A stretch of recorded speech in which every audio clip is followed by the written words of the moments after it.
Synopsis, votre nouveau rendez-vous sur CCTV Rallye. La République démocratique du Congo patine depuis des décennies. Les hommes et les femmes s'élèvent, trouvent des solutions. Les politiciens, les acteurs sociaux, ainsi que les simples citoyens, ce qu'ils proposent, mais pas tout.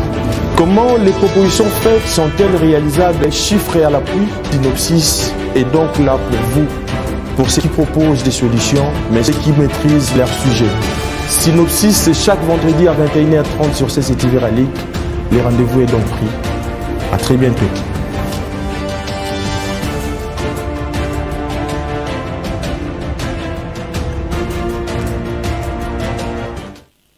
Mesdames et messieurs, tout le plaisir est pour moi de vous retrouver pour vous présenter ces magazines qui vous aiment tant.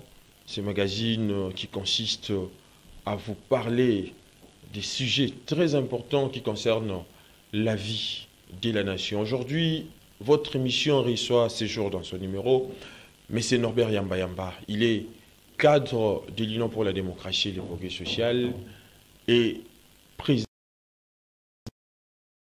de la vision panafricaine. Donc, il est panafricaniste. Avec lui, nous allons aborder un sujet très important et très capital. Il s'agit donc de l'éducation.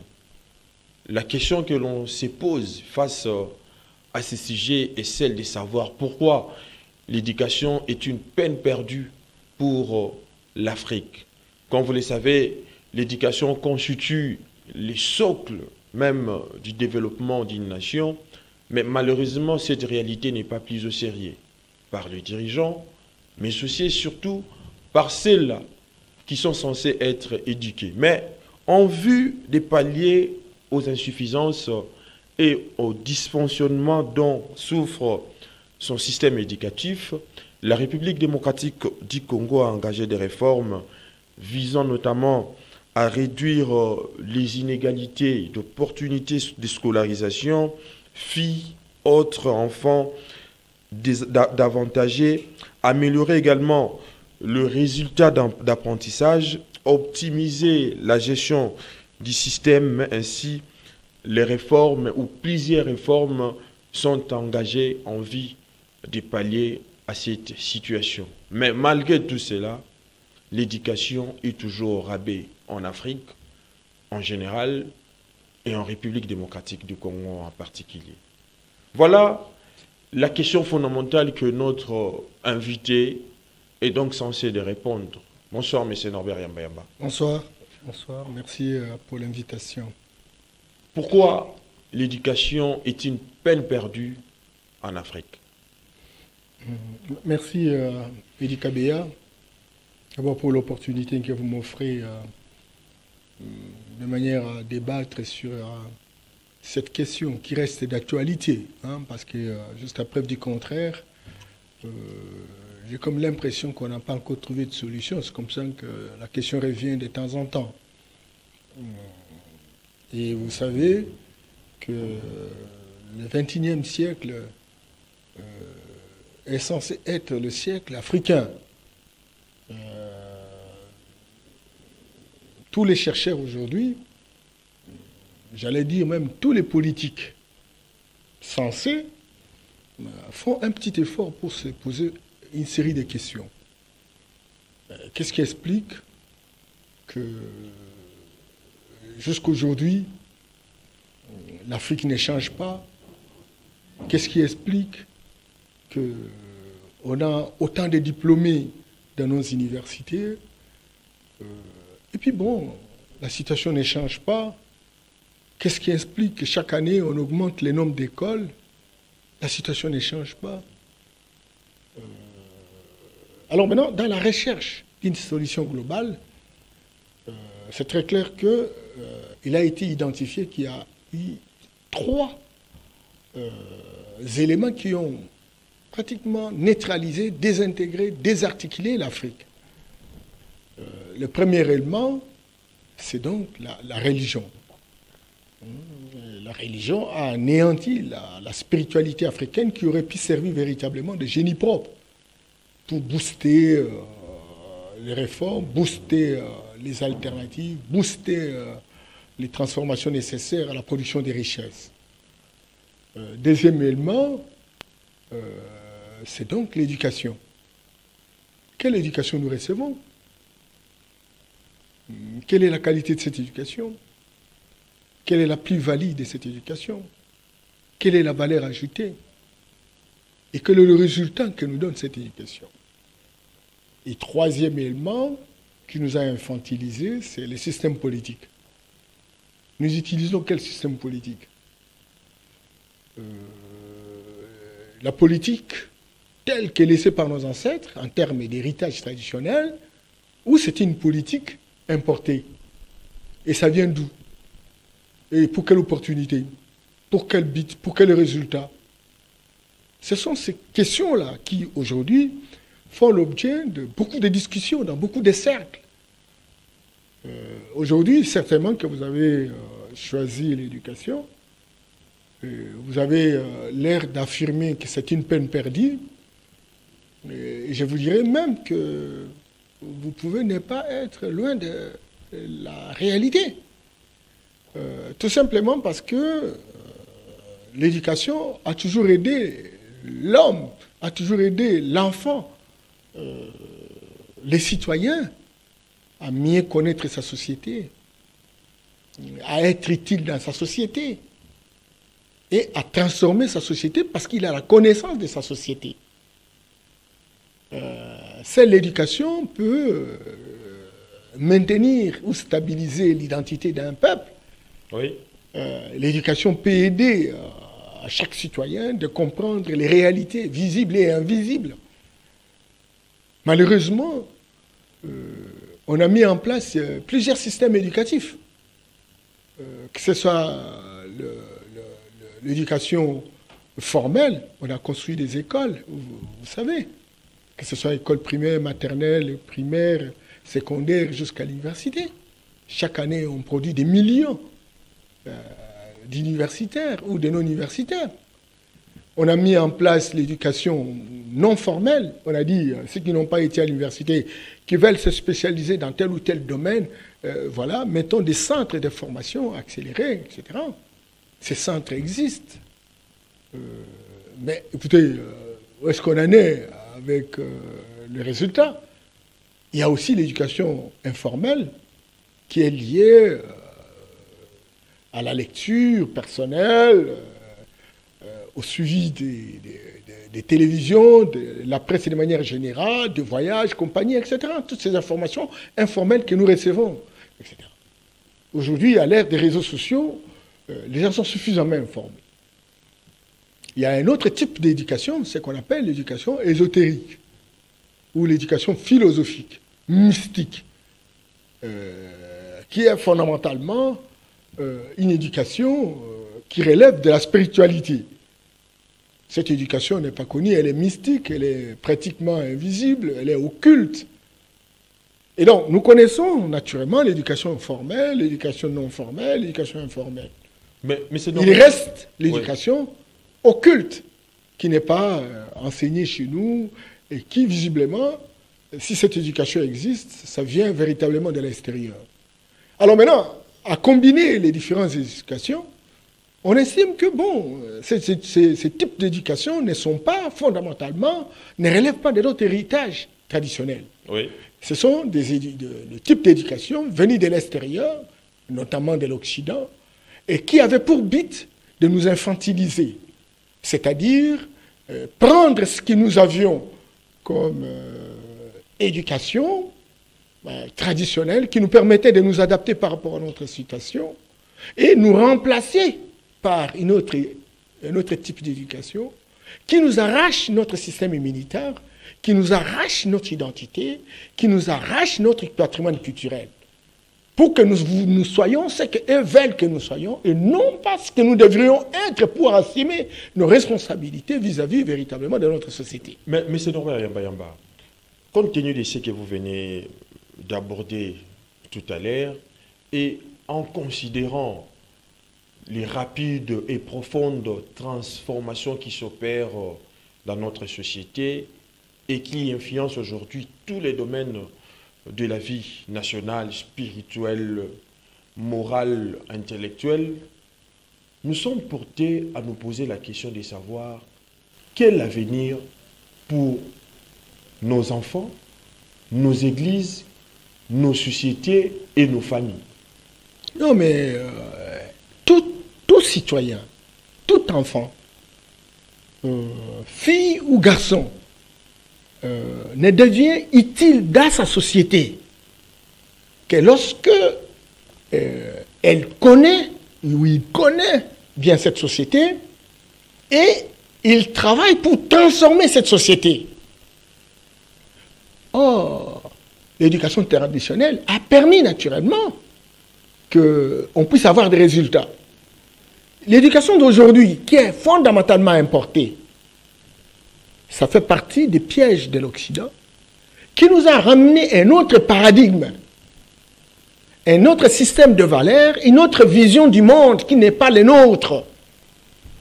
Et c'est cette vision du monde qui fait de nous des paresseux, des bébés sous biberon, des abrutis fondationnels, des diplômés déracinés. Mais quand vous parlez de la vision du monde, selon la vision du monde Muntu de l'Africain, ou bien tu fais allusion à la vision du monde occidental? L'éducation que nous avons reçue, qui est une éducation importée, est fondamentalement et relève de la vision occidentale. Et cette vision occidentale est fondamentalement hérocentrique, centrée sur l'Europe, centrée sur l'Occident. Tout ce que nous pouvons faire ici ne doit servir que l'Occident. Tous les intellectuels qui sont ici, on ne sait pas s'il faut les appeler intellectuels, des instruits ou des diplômés acculturés, disait Modibo Keïta, ne peuvent servir que l'Occident.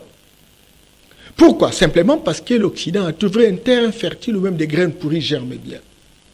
Il nous donne sa culture que nous ne serons pas en mesure de maîtriser de fond en comble parce que nous n'avons pas la fondation pour ça. Et donc, nous devenons des petits robots qui doivent travailler pour l'Occident.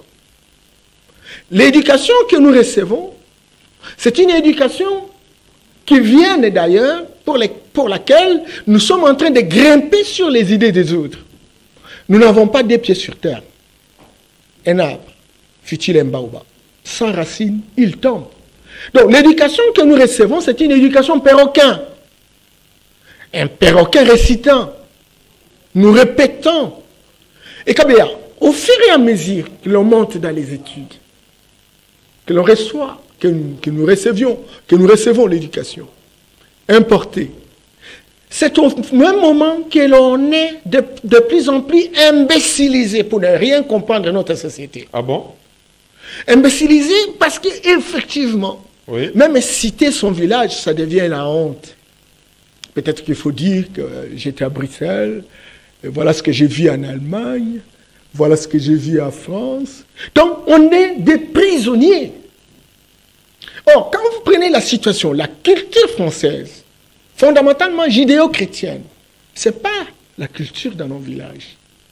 Et donc, si vous voulez vivre comme un Français, et donc, ça sera difficile pour que vous puissiez comprendre en profondeur, naturellement, ce qu'il y a chez nous. Je vous donne un exemple, Kabea. Oui. Nous avons une superbe végétation. Et vous savez, généralement, que nous avons le deuxième poumon écologique du monde, avec 250 millions d'hectares de forêts dans le bassin du Congo. Donc le Congo seul détient 150 millions d'hectares. Mais c'est une forêt, une superbe végétation. Combien de plantes nous avons? Parce qu'en réalité, le bassin du Congo est loin supérieur au bassin d'Amazonie, qui a 820 millions d'hectares. Mais nous avons une plus grande diversité biologique, plusieurs espèces. Oui. En termes animaux ou en termes de plantes. Mais quel est le rôle de chaque plante? Qui connaît ces différentes plantes? Qui connaît ces animaux? À quoi ça peut servir véritablement? Mais à pour, qui excusez, oui. À quoi ça peut servir pour faire avancer la société? Nous ne connaissons pas ça.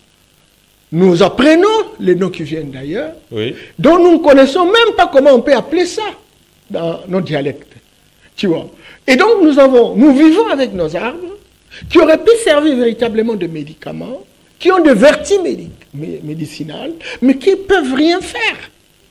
Et donc, lorsqu'on se trouve en face d'un guérisseur traditionnel, il est considéré comme un médecin de seconde classe. On ne le considère même pas comme un médecin. Nous avons bien écouté les herboristes suisses, belges, français, américains, etc. Mais écoutez le nôtre, c'est tout un problème. Or, l'autonomie, l'indépendance, Kabila, l'indépendance est le résultat de la capacité des citoyens de visualiser leur environnement, leur société et d'identifier les différentes potentialités et la capacité de transformer ces potentialités en possibilités. Oui. Or, chez nous, l'éducation que nous avons reçue de l'extérieur, c'est une éducation essentiellement pour servir de commis pour les Occidentaux. Mais Norbert Yamba, vous incombez beaucoup la faute à l'Occident, alors que dans notre pays ou en Afrique, il se pose un problème qui est la crise de l'école, la débâcle de l'école aujourd'hui. Et hormis cela, M. Norbert Yamba, parce que la plus grande faute ne doit pas être incombée à l'Occident, mais aussi à nos écoles, à nos enseignants, à nos dirigeants. Mais il y a également des faits qui ont marqué notre époque aujourd'hui. Il y a le mal qui est devenu bien, il y a la violence et les plus horribles cruautés qui ne choquent plus personne aujourd'hui, il y a la pornographie qui s'attaque au fondement même de la société. Tout cela tourne autour de la jeunesse, M. Norbert Yamba. Est-ce que par là, la plus grande faute doit être incombée à l'Occident ou à la société congolaise ou africaine? Mais le système de valeurs, le paradigme qui est utilisé chez nous, Kabila, c'est un paradigme occidental. Tout ce que vous êtes en train de citer là, ce n'est pas pour nous. Nous importons de l'Occident. La violence, les drogues, voilà, parmi la jeunesse. Voilà, nous importons de l'Occident. Et d'ailleurs, quand vous dites l'éducation au rabais, vous êtes dans le système occidental, où l'on fabrique des diplômés. Ah bon? Des diplômés acculturés. Et il faut quoi à la place? Eh bien, écoute, il faut une éducation qui relève véritablement des enseignements traditionnels. Et ces enseignements traditionnels doivent être scientifisés, doivent être modernisés, doivent être théorisés. Et ce sont ces enseignements-là qu'il faut enseigner à l'école. Lorsque vous êtes à l'Équateur, il y a un territoire qui est tout proche de Mbandaka. On dit c'est le territoire de Bikoro, à 128 km de Mbandaka. On retrouve par exemple des pygmées, les Bachois, mais qui sont des grands médecins. Tu peux aujourd'hui tomber malade ici, vous allez là-bas, en moins d'une semaine, tu es guéri. Donc, ce sont ces gens-là qui auraient pu véritablement servir de professeurs. Ces enseignements-là auraient pu être capitalisés, placés dans le livre, enseignés à l'université. Et quand vous êtes à la faculté de médecine, mais ces médecins-là apprennent essentiellement ce qui vient de l'extérieur. Ça veut dire quoi? Ça veut dire en fait que, parce que ça vient de l'extérieur, il a pour rôle de bloquer, de mémoriser, de réciter, de répéter. Quand il aura fini de répéter, il est incapable de générer de nouvelles alternatives. On peut avoir une maladie qui ne s'est jamais pointée chez nous, qui ne fait pas partie de la nomenclature des enseignements reçus, mais nos médecins, futurs professeurs d'université, incapables de chercher un produit pour ça, parce que ça sort de la formation qu'il a reçue. Il n'a pas un génie, il n'a pas la connaissance des différentes plantes qui puissent véritablement servir à quoi que ce soit. Donc, faudra-t-il admettre aujourd'hui, selon M. Norbert Yamba, qu'il faut la remise en question de certaines données et traditions, récits, soit de nos ancêtres, soit de la colonisation? Non, moi j'ai dit il faut remettre en question le système éducatif tel que venu de la colonisation, parce que l'objectif en fait, c'était de former des petits commis qui devrait aider les opérateurs économiques, les colons blancs. Mais c'est normal. Excusez, Kabea, on est dans une logique pédagogique. Oui. On avait besoin de petits diacres dans les églises. On avait besoin de ceux qui devraient être à côté des administrateurs, comme des commis, etc. Ça, c'est le but de cette éducation-là. Ce n'est pas pour former les gens de manière à avoir le caractère nécessaire pour créer, inventer. Or, Kabea, la caméra qui est là, il y a eu quelqu'un qui a eu un génie, qui a reçu une éducation, et cette éducation lui a permis, Kabea, d'inventer la caméra. Et une fois inventé la caméra, on a inventé une technologie pour fabriquer au travers d'une industrie la caméra. Et quand on en fabrique beaucoup, on va exporter, on va vendre, on aura l'argent, et vous aurez une somme additionnelle qui vous permet de faire des affectations rationnelles comme la construction des écoles, construction des routes, construction des bâtiments publics, etc. Et donc, tant que l'éducation, l'école ne nous permet pas de pouvoir inventer même une cure-dent, à ce moment-là, cette école est une peine perdue. Certainement que vous allez trouver des hommes et des femmes qui vous disent « Je suis licencié, je suis docteur. » Mais qu'est-ce qu'il apporte comme plus-value dans la société? Qu'est-ce qu'il apporte comme valeur ajoutée? Vous avez par exemple des gens comme en Europe, Emmanuel Todd. Emmanuel Todd, c'est un philosophe. Mais il critique le système. Quel système? Leur système. Et il est en train d'inventer un autre système pour qu'on quitte la fameuse démocratie que nous utilisons ici, qui est une démocratie démodée, essoufflée, complètement dégradée. Mais nous, on bloque. Je suis démocrate. Quand on est juriste, on bloque les droits gréco-romains ou romano-germaniques. C'est depuis 72 ans. Nous utilisons ces droits. Mais ça ne nous a rien amené. Kabea. Mais avant que l'homme blanc n'arrive, est-ce que nous n'avions pas du droit? Est-ce qu'il n'y avait pas de l'ordre social? Oui, est-ce que nos ancêtres n'avaient pas de règles? Il y en avait. Ah ben il y en avait. La première charte qu'on appelle la Constitution mondiale, oui, ça s'appelle au XIIIe siècle, Korokofuga, à l'Empire du Mali, avec Soudieata Keïta. Où en sommes-nous avec ça? Eh bien voilà, donc, le blanc, quand il arrive au XVe siècle, il a tout détruit. Ils ont détruit pour nous donner un type d'éducation, de manière à remplacer tout ce que nous avions. Vous savez, la plus grande université du monde à l'époque, c'était l'université de Tombouctou, non? Aujourd'hui, on en est où? Ils ont formé les djihadistes, etc., qui ont tout détruit, tout ce patrimoine culturel. Tu vois? Kabea, 35 siècles avant l'ère chrétienne, nous étions une puissance scientifique. Nous étions une puissance astrophysique. Mais tout cela a été détruit complètement par l'Occident qui voulait que nous devenions ce qu'eux voulaient que nous devenions, pas ce que nous devions devenir pour permettre à ce que notre société puisse avancer. Lorsque vous regardez, Kabea, l'éducation formelle, notamment les écoles, les universités, etc. Oh, pas de réforme. L'efficacité d'un ministre, par exemple, de l'éducation, c'est savoir proclamer les résultats des examens d'État au mois de juillet. Seulement. Alors, il n'y a pas de réforme. Mais, il n'y a pas de conclave. Oui. Pour revenir revisiter les contenus. Le président de la République s'est battu pour permettre aux enfants d'avoir accès à l'école. Aujourd'hui, on est au-delà de 6 millions d'enfants avec la gratuité. Et alors, ces enfants-là, ils vont sortir de l'école primaire. Beaucoup, il y a un taux de déperdition très élevé. Et ces enfants qui terminent l'école primaire, ils ont quel contenu d'enseignement et qu'est-ce qu'ils peuvent faire dans la société? Et ceux qui vont à l'école secondaire, quand ils ne terminent pas l'école secondaire, ils deviennent qui? Et quand ils sont à l'université, pour devenir des chômeurs de luxe. Mais c'est normal. Tu vois? Donc, le système éducatif lui-même, oui, c'est un système éducatif génocidaire, criminel. Et donc, nous avons intérêt aujourd'hui, Kabea, à ce moment où nous sommes en train de rechercher des voies de sortie de notre société, que nous puissions poser ne serait-ce que les jalons.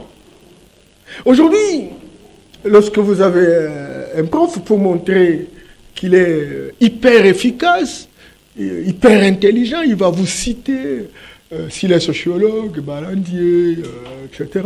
S'il est politologue, Bertrand, il va vous citer, il va vous citer, il va vous citer. Et alors pour faire quoi? Ces gens ont réfléchi dans leur contexte. Mais ces gens ont réfléchi dans leur culture. Oui. Ces gens ont réfléchi pour un peuple bien déterminé.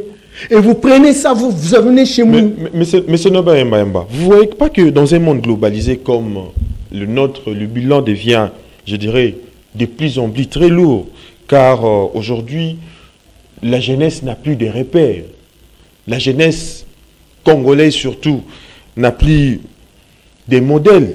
Ils sont aujourd'hui des jeunes qui ne savent aujourd'hui à quel sens se vouer face à la situation qui prévaut pour leur éducation. Mais maintenant, M. Norbert Mbayamba, face à une telle situation, parce qu'on assiste à plusieurs problèmes dans la société congolaise, surtout parmi la jeunesse. Il y a la délinquance juvénile qui bat son plein. Il y a également l'éducation au niveau de la famille. Tout cela, la faute doit toujours être incombée par l'Occident. Et puis, M. Norbert Mbayamba, vous oubliez, quand vous jetez du discrédit à l'Occident, vous oubliez aussi que la colonisation est venue nous surprendre dans un état de décomposition politique. Il a fallu du temps pour que cette éducation soit une réalité de bien-être pour la société congolaise et africaine, M. Norbert Mbayamba. Mais, Kabea, ça fait longtemps, nous traitons avec toi ce sujet ici. Il faut sortir du ghetto d'aliénation complète.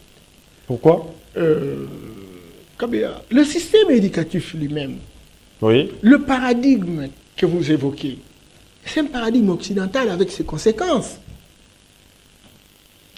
La délinquance juvénile, etc. Mais interrogez nos ancêtres, interrogez nos héritages traditionnels. On va vous dire qu'à l'époque, vous êtes enfant, on vous initie, on vous amène en forêt, on vous donne les lois de la nature. Parce que les premiers scientifiques sont des naturalistes. Et ces lois de la nature vont consolider la conviction de l'enfant. Il va éviter d'être délinquant. Il va éviter d'être voleur. Mais justement, M. Norbert Mbayamba, face à une telle réalité, vous ne voyez pas que la plus grande faute incombe aux parents? Cela est dû peut-être à la délinquance parentale qui n'ont pas pu tenir compte de tout ce que vous venez d'évoquer. Kabea, c'est le contenu de l'éducation, Kabea. Moi, je suis en train de vous dire, est-ce que c'est votre faute, votre enfant là, que vous envoyez à l'école belge ou à l'école française, où vous ne voulez même plus qu'il parle le lingala. Et quand il parle lingala, vous pouvez même le fouetter. Tu vois là, tu peux le fouetter parce qu'il parle lingala. Et vous estimez que lorsqu'il parle français, donc vous êtes civilisé. La langue des autres, Kabea. C'est cette imbécilité-là. C'est cette imbécilité-là qu'il faut arrêter, Kabea. La langue d'un peuple, c'est le système immunitaire. C'est ce système immunitaire qui reproduit l'identité, le réflexe d'une société, d'un peuple. Et donc vous avez anéanti. Quand on est dans un pays qui parle le portugais, donc les enfants doivent parler le portugais. Quand on est dans un pays... on parle l'anglais. Anglais, etc. Oui. Et regardez, allez au Kenya. Oui. Allez au Nigeria. Quand tu quittes tu atterris, tu vas voir des grands panneaux. Est-ce que Kabea vous me suit? Oui, oui. Et ces panneaux-là, c'est écrit, hein, CNN, BBC. Quand tu es chez nous, là, France 24, tu es au Gabon, RFI, etc. Voilà. Donc, on est dans la publicité des autres. Nous croyons que les autres ont un idéal civilisationnel. Et donc, il n'y a que la civilisation des autres qui peut nous aider. Or, c'est faux, Kabea. Et ça, je vous ai toujours dit que même parmi leurs savants disent qu'il n'y a pas une civilisation universelle, Kabea. Et chaque peuple a sa civilisation. Les Chinois n'ont pas suivi l'Occident pour être ce qu'ils sont. Les Indiens n'ont pas suivi l'Occident. À l'université indienne, on apprend les plantes médicinales indiennes. En Chine, ils ont leur propre médecine, Kabila. En Corée, pour être ministre de recherche scientifique, il faut être un sorcier. Le sorcier, ce n'est pas celui qui tue. Même Jésus lui-même, c'était un sorcier. Parce qu'il a utilisé des techniques et des pratiques occultes pour faire du bien. Vous vous rappelez comment il a transformé le pain, le poisson? Mais c'est une magie. C'est magique. Oh, mais c'est Norbert Yamba Yamba. Oh là là. Pourquoi cette perfection des valeurs chrétiennes comme ça? Non, non, mais c'est quelqu'un qui est en train de penser. Kabila, le grand malheur, c'est que vous êtes tous distraits par la musique, par la politique politicienne, par la danse, le théâtre, et vous ne voulez plus que quelqu'un puisse justement réfléchir. Et quelqu'un qui réfléchit comme ça, on le trouve d'un homme fou, et dans un monde de fous et de fous qui s'ignorent. Mais ce que Jésus a fait, ce n'est pas un miracle spirituel ou de la magie. Mais il a utilisé une puissance que toi, tu n'as aucun contrôle. C'est une puissance occulte pour réaliser quelque chose de positif. Ça s'appelle la sorcellerie. Mais tout cela a été pourvu pour les chrétiens. Jésus-Christ, voilà Jésus-Christ, s'il vous plaît, baissez Norbert Yamba Yamba. Jésus-Christ est mort pour libérer les peuples par un plan de la rédemption, qui du reste nous donne beaucoup de possibilités, entre autres la guérison divine que Dieu a pourvu pour notre génération, la transformation de notre société, qui du reste les gens ne veulent même pas en tenir compte. Mais toi tu es chrétien depuis plusieurs années, toi tu es ta société est transformée. Mais si seulement si je dois respecter à la lettre le principe. Mais il y a tout le monde établi. Ici. Il y a plus de 10 000 églises ici. Est-ce que, allez en Europe, vous allez trouver même des églises là. Ils sont combien ceux qui respectent ce principe? On a fait un sondage en Europe, en France. 51% personne ne croit en Dieu. Et c'est un geste à soutenir. Attention. Parce que tu dis que non, il faut croire. Je suis en train de te dire que nous avons manqué des choses importantes qui auraient pu nous aider à avancer. Quelles sont ces choses, M. Norbert Yamba Yamba? Quelles sont ces choses, justement? Mais je vous ai dit, la spiritualité, l'esprit de Dieu incarné dans le corps humain. Et qui doit avoir des ramifications même à l'éducation. Mais oui! Comment ça? Mais c'est ça. Et c'est comme ça qu'aller dans les grandes universités comme Harvard, oui, Columbia, Oxford, tous ces universitaires-là, ils ont été initiés dans des écoles exotériques, mystiques. Ils sont parfois des maçons, ils sont rosicruciens, ils sont tempéliers, ils sont dans les Lois Club, dans les ils sont rotariens, etc. Mais face à cette situation, M. Norbert Yamba Yamba, pourquoi ne pas souscrire pour des positions intermédiaires?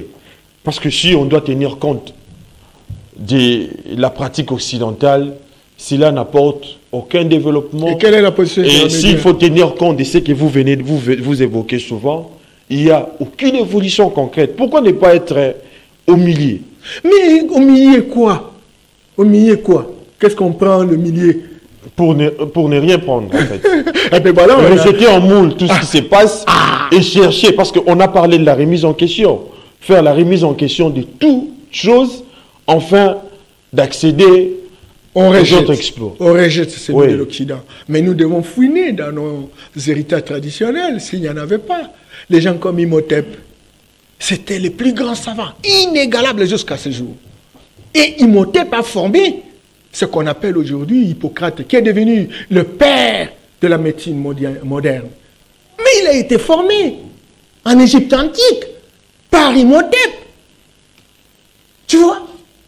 Des gens, par exemple, comme Pythagore, Thalès, etc., qui sont de propriétaires aujourd'hui des théorèmes de Pythagore et de Thalès. Mais ils ont été formés en Égypte par Yamesso. Donc, si nous estimons qu'il y a des écoles ésotériques, une éducation ésotérique occidentale, c'est que nous aussi, nous avons cette éducation. Pourquoi nous ne pouvons pas fouiner? Non. Il y a beaucoup de frères aujourd'hui qui réfléchissent pour la création des écoles ésotériques africaines. Des gens comme des Kofi Gomez sont en train d'y travailler. Comme Norbert Yamba Yamba. J'y crois. Oui. Même le président le président béninois, Patrice Talon, Oui. il croit ça. Il va disponibiliser un grand espace pour que nous fassions le pèlerinage comme les Arabes vont à la Mecque, comme les Européens vont au Vatican, comme les Israélites vont en Israël. Tu vois? Oh, un seul peuple qui, lorsqu'on va au Vatican, il est là avec sa Bible vers le Vatican. La situation ne change pas. Lorsqu'on va vers la Mecque, une histoire des Arabes, ils vont là. Je suis musulman, etc. Alors maintenant, cette éducation-là... Mais les consuls de Nicée a produit ces résultats. Que voulez-vous, M. Norbert Yambaya? Quel résultat? Mais c'est ce qui fait que tous ces gens-là ne croient qu'à la Bible. Ne croient qu'à la Bible. Au Mais catéchisme, vous savez, à l'Église catholique, et le ainsi pape de suite. Nicolas V, le pape Nicolas V, parce qu'on risque de déraper, le pape Nicolas V, c'est celui qui a pratiquement actionné l'esclavage, non? C'est celui vraiment qui a patronné, parrainé presque. Tu vois, Kabea. Donc, nous devons dire ces choses aujourd'hui. Oui. Kabea, les universités doivent organiser des colloques, des réflexions. Kabea, vous ne pouvez pas imaginer. Nous avions notre civilisation. Nous avons notre éducation. Ce que nous appelons l'éducation traditionnelle. Les Occidentaux sont arrivés. Ils nous ont colonisés. Et arrivés en 1960, les Belges, ils nous libèrent. Ils disent, vous êtes indépendants. Mais on est indépendants, mais ils laissent toute la nomenclature de leur paradigme chez nous. Et nous continuons à les célébrer, à adopter leurs principes. Au moment où ils sont déjà rentrés, nous aurions pu faire demi-tour pour reprendre. Naturellement, c'est que nous faisions avant qu'ils n'arrivent. La particularité ici, c'est que nos universités auraient pu, avec des méthodes rigoristes, fouiner dans ces héritages traditionnels et tirer ce qui est nécessaire pour que cela soit au service véritablement de la société. Ce qui n'a pas été fait, nous avons continué avec leurs principes, nous avons grimpé sur leurs idées, et voilà, on n'avance pas. Et donc, nous avons intérêt aujourd'hui, sincèrement, Kabila, que nous puissions c'est pas révisiter notre système d'enseignement. C'est un système qui produit des chômeurs de luxe. C'est un système qui produit des pseudo-chercheurs politisés. C'est un système qui produit des diplômés inculturés. C'est un système qui produit des récitants grimaciers. C'est un système qui produit des perroquins répétiteurs. Et donc, on est dans ça, Kabea. Vous ne pouvez pas imaginer, je termine par là. Oui. Vous êtes à l'université, on produit des docteurs. Mais tous sont dans la compilation, ils sont dans les bibliothèques, en train de copier ce qui a été déjà dit. Kabea, regardez le paradigme aujourd'hui. La démocratie. Nous sommes en train d'utiliser une démocratie occidentale, Kabea. Nous apprenons ça. Ça nous sert à quoi? Pourquoi nos thèses doctorales ne peuvent pas nous amener, n'est-ce pas, à créer, à inventer d'autres thèses qui rivalisent les thèses occidentales? Mais c'est Norbert Yambaya. Vous parlez des... En fait, parce que nous acheminons déjà petit à petit vers la fin de cette émission, vous parlez de la démocratie. Vous critiquez la démocratie occidentale, en fait. Mais les Occidentaux eux-mêmes disent que la démocratie africaine sont des caricatures. Mettons de côté, c'est une parenthèse. Mais non, parce que nous parlons de l'éducation, il y a dans nos manuels, dans le manuel de nos enfants... Parce que les Occidentaux ont dit que ce sont des caricatures. Vous aurez le temps de parler, vous aurez le temps de tout parler, vous aurez le temps de parler. Les histoires fictives et mensongères sont aujourd'hui dans les manuels scolaires. Il y a une théorie que vous aussi, vous aimez beaucoup, l'évolutionnisme prôné par la doctrine de Darwin sur l'évolution des espèces. Vous ne voyez pas que c'est un massacre programmé, parce que c'est une réalité qui est contraire à la Bible par rapport à l'évolution, qui est contraire à la conception d'un nouveau monde qui aspire au développement. La Bible n'est pas une dictée surnaturelle, Kabea. Il n'y avait pas quelqu'un au ciel là, en train de dicter les gens. Non, Kabea, il faut enlever dans votre esprit. Il y a eu des études qui ont été faites. pour retracer les différents récits des légendes, n'est-ce pas, israéliens, Kabea. Et on a essayé de retracer Romer, qui est un juif, il a fait un excellent, plusieurs livres autour de ça, Kabea. Oui. Et puis quand tu cites Darwin, quand tu cites Malthus, quand tu cites l'eugénisme, etc. Mais ce sont des doctrines qui ont été mises en place naturellement par les Occidentaux. Pour détruire les systèmes éducatifs congolais. Non seulement détruire le système éducatif, oui, mais exterminer naturellement, c'est pas quoi, les faibles que nous sommes. Les faibles que nous sommes. Donc, aujourd'hui, les gens sont en train de vous dire que vous devenez un peu trop nombreux, il faut planifier la mort. Il faut revenir à la situation des années 50. Il se réfère de l'eugénisme, il se réfère de Malthus, il se réfère de Darwin, la loi de la survivance des plus aptes, etc. Ça, c'est l'Occident, construit dans son paradigme hérocentrique. Il n'y a que lui qui a la chance de vivre et de survivre. Il n'y a que sa civilisation qui puisse justement être utilisée partout. Et c'est démontré par les Chinois que sans avoir imité l'Occident, ils ont inventé leur civilisation, ils ont inventé leur manière de faire les choses, et donc ils sont en train d'avancer. Très bien. Monsieur Ndombele Yamba, nous sommes arrivés pratiquement à la fin de cette émission. Que peut-on retenir pour que l'éducation puisse servir au développement de l'Afrique et de la République démocratique du Congo? Changeons le contenu de notre éducation. Oui. Que nos chercheurs fouillent nos héritages traditionnels par rapport à ça. Quel était le type d'éducation? Comment l'initiation se faisait? Vous ne pouvez pas imaginer de grandes universités en 3 composantes. La composante théorique, pratique et spirituelle, parce qu'on trouve des écoles ésotériques, y compris, même à l'université de Libre de Bruxelles, vous allez en Belgique, vous allez trouver une école maçonnique. Les gens ont besoin de la spiritualité pour construire la passerelle entre le visible et l'invisible. Il faut que cela entre dans l'éducation des citoyens. Parce que c'est ce qui donne le génie. C'est ce qui permet à ce que ceux qui sont dans le monde invisible et métaphysique puissent dicter des choses au monde physique. Et tout cela doit être appris par initiation. Quand on aura fini la théorie, on aborde la pratique, mais on aborde l'initiation. Chez nous, ça a existé. Quand vous allez chez les Barega, il y a les Krimbrikiti. On initie les enfants en forêt pour leur montrer, leur ouvrir les yeux, de manière qu'ils soient inspirés par la société. Ça a été considéré comme la sorcellerie qui tue. Et c'est là justement les résultats de la Bible. Il faut revisiter tout ça. Il faut mettre ça dans nos programmes. Il faut appeler les gens qui sont censés maîtriser les différents domaines de notre société. Et ces gens-là deviennent des professeurs. Et ces professeurs-là vont avoir la matière dans notre société, et même, pourquoi pas, ne pas s'ouvrir aux autres. Mais il faut que nous ayons notre fondation, il faut que nous ayons nos propres racines. Quand les autres viennent, il faut un greffon culturel, mais pas pour être remplacé. Il ne faut pas avoir une culture de substitution. Et ça, il faut que l'on puisse se ressentir dans le système éducatif. Or, aujourd'hui, il n'en est pas question. Nous allons faire 2 siècles, 1000 ans. Si l'on continue avec le système occidental qui est paradigmatique, nous n'irons nulle part. On va continuer à pleurer parce qu'on n'aura pas de richesses additionnelles. Et des richesses additionnelles sont le résultat d'une éducation industrielle. Cette éducation industrielle est le résultat d'une éducation technologique. Et cette technologie qui va véritablement permettre la transformation de nos potentialités.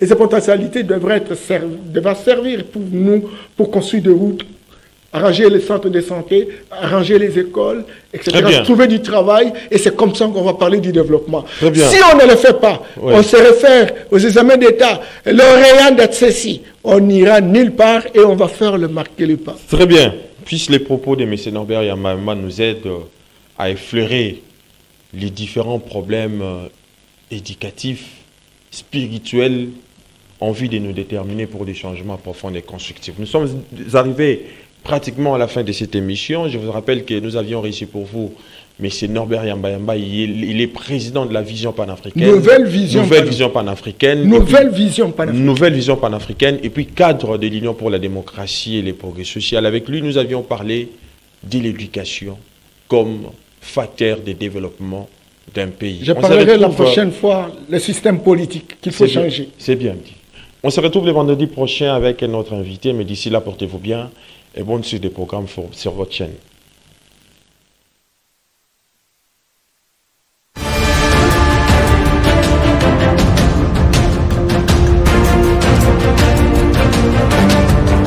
Synopsis, votre nouveau rendez-vous sur CCTV Rallye. La République démocratique du Congo patine depuis des décennies. Les hommes et les femmes s'élèvent, trouvent des solutions. Les politiciens, les acteurs sociaux, ainsi que les simples citoyens, ce qu'ils proposent, mais pas tout. Comment les propositions faites sont-elles réalisables? Chiffres à l'appui. Synopsis est donc là pour vous, pour ceux qui proposent des solutions, mais ceux qui maîtrisent leur sujet. Synopsis, c'est chaque vendredi à 21h30 sur CCTV Rallye. Le rendez-vous est donc pris. À très bientôt.